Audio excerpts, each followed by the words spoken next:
At 60 years old, Keanu Reeves stands among the most powerful action stars alive today. This is the man who bent reality in The Matrix, who hunted revenge in John Wick, who has ruled the big screen for more than 30 years. Yet there is something most people were never told about him. While many Hollywood icons collect mansions, yachts, and controversies, Keanu takes public transport. While others show off their wealth, he quietly gives millions away. As fame inflates egos, he earned a reputation as the most grounded man in the industry. But that humility didn't come from success. It was carved out of loss. Behind the hero the world celebrates lives a man who buried his newborn child. A man who lost the love of his life in a sudden, violent accident. A man who watched his closest friend die at just 23. A man whose father walked away before memories could even form. How does someone stripped of nearly everything become Hollywood's most generous soul? Why does a man worth hundreds of millions choose park benches over penthouses? How does unbearable pain turn into unwavering kindness? And what is the true cost of fame when the one thing you wanted most could never be bought? To understand Keanu Reeves, the story cannot begin with movies. It must begin with a boy who never had a place to belong. Charles Reeves was born on September 2, 1964, in Beirut, Lebanon, a city already trembling towards civil war. His mother, Patricia Taylor, was a British costume designer chasing creative work across borders. His father, Samuel Nolan Reeves Jr., was a Hawaiian-born geologist with a wandering soul and darker struggles than anyone could have imagined. Instability defined Keanu's life from the very start. His parents' marriage collapsed before he was old enough to remember it. When Keanu was only 3, Samuel walked out, leaving his son and daughter Kim behind without explanation, without farewell, without ever returning. Years later, Keanu would speak of it with quiet honesty. He said he had no memory of his father at all. He left so early that Keanu never even knew what it felt like to have one. That absence, small to some, became a wound that never closed. A hollow space shaped like someone who should have stayed. Patricia did what she could. Alone with 2 children, she packed their lives into suitcases and began a restless journey. From Beirut to Sydney, then to New York City, where opportunity glittered but money remained scarce. Eventually, they settled in Toronto, Canada, where Keanu spent most of his childhood. Home never felt permanent. His mother worked endlessly designing costumes for rock stars and stage productions, often gone for long stretches. She remarried repeatedly. By the time Keanu was a teenager, he had lived with 4 different stepfathers, each a temporary figure trying to fill a role that never truly belonged to them.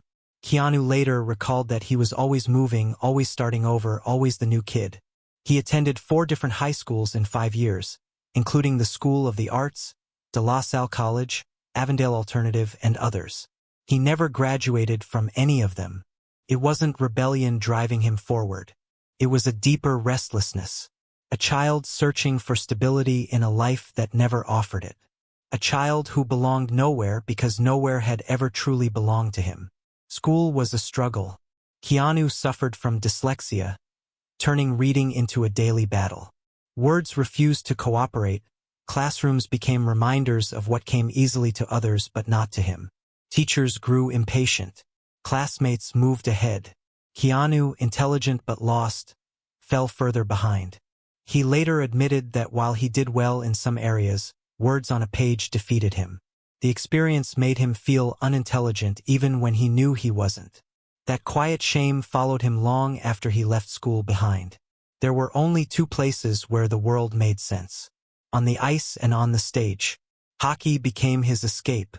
Skating across frozen rinks, Keanu found freedom. He played hard, fast, fearless. As a goalie, teammates called him the Wall. For those hours, he wasn't the abandoned kid or the struggling student. He was needed. He was part of something. Acting offered another refuge. In school plays and local theater, Keanu learned he could become someone else. He could step into a different life and briefly escape his own loneliness. He later said acting gave him a place to put feelings he didn't know how to express. It was the only place where pretending allowed him to be himself. At 17, Keanu made a decision that changed everything. He dropped out of high school and chose the most uncertain path possible. He would become an actor.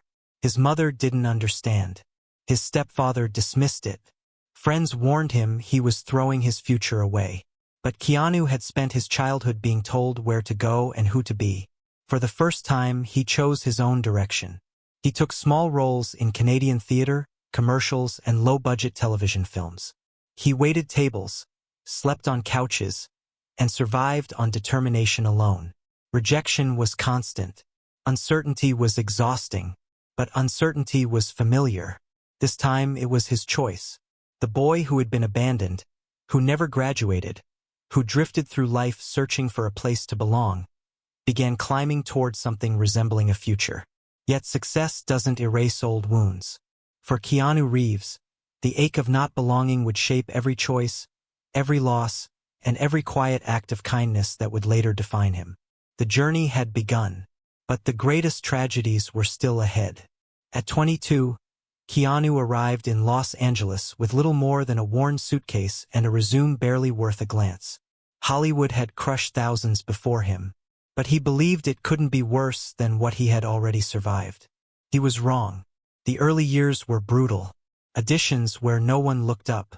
Callbacks that never came. Rent he couldn't afford. Shared apartments with strangers. He worked as a production assistant, invisible again in an industry obsessed with being seen. Then in 1986 came a small break. A haunting role in River's Edge. Keanu played a stoner teenager, easily dismissed on paper. But critics noticed something deeper. A quiet intensity. A wounded authenticity. It wasn't fame, but it was a foothold. In 1989, everything shifted with Bill and Ted's Excellent Adventure. A ridiculous time travel comedy no one expected to succeed. Keanu's earnest performance made the absurd believable. Be excellent to each other became more than a line. It became a reflection of who he already was. The film was a surprise hit, and suddenly people knew his name. Fame arrived with pressure. Keanu knew one hit wasn't enough. He chose demanding roles. Point Break pushed him physically and emotionally. He trained relentlessly, performed his own stunts, and earned respect. His star rose. During this time, he formed a friendship that would later break him. River Phoenix. They met in 1990 and connected instantly. River was gifted, sensitive, different. Keanu recognized a kindred spirit. They talked late into the night about life, fame, and feeling lost. River understood Keanu's loneliness. Keanu understood River's pressure. In 1993, River collapsed outside the Viper Room. An overdose. By the time Keanu reached the hospital, his friend was gone. 23 years old. Keanu said little publicly. When asked, he only said he missed him.